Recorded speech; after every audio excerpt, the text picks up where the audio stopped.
Samantala, inaresto naman po kanina sa Senado ang mga kapwa-akusado ni Revilla na sina dating DPWH Bulacan Assistant Engineers Bryce Hernandez at JP Mendoza. At mula sa tanggapan ng NBI, saksi live si Raffy Tima. Raffy?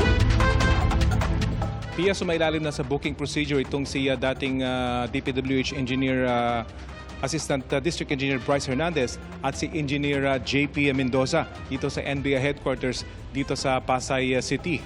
Kapwa sila kinuha kanina ng NBI sa Senado kung saan sila nakakustudiya. Ayon sa NBI, bukod sa pagkuha ng kanyang fingerprints at kanyang mugshot, isasailalim din ng dalawa sa medical examination. Posibleng abutin na raw ng magdamag ang proseso ng booking para sa dalawang dating opisyal ng DPWH. Kaninang hapon lang lumabas ang warrant of arrest ng dalawa mula sa Sandigan Bayan kasama si dating Senador Bong Revilla para sa kasong malversation through falsification of public documents. Dahil sa walang custodial facility ang NBI dito sa kanilang opisina, ay posibleng dalhin sa NBI custodial facility ang dalawa sa Muntinlupa. Bukas, inaasahang dalhin na sa Sandigan Bayan ang dalawa para sa return of warrant. Ayon sa NBI, Sandigan Bayan na ang magdedesisyon kung saan ikukustudiya ang dalawa habang hinihintay ang kanilang paglilitis. Sa ngayon ay dumating na rin sa NBI ang abogado ng dalawang dating DPWH officials.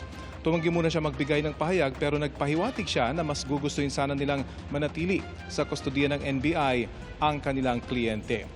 Kinumpirmi rin piya ng NBI na nasa kustodiya na nila yung kapwa-akusado na Hernandez na sina Engineer RJ Dumasig at Juanito Mendoza at sumasailalim na rin sa booking procedure sa NBI office sa NCR. Yan pa rin ang latest mula dito sa Pasay City.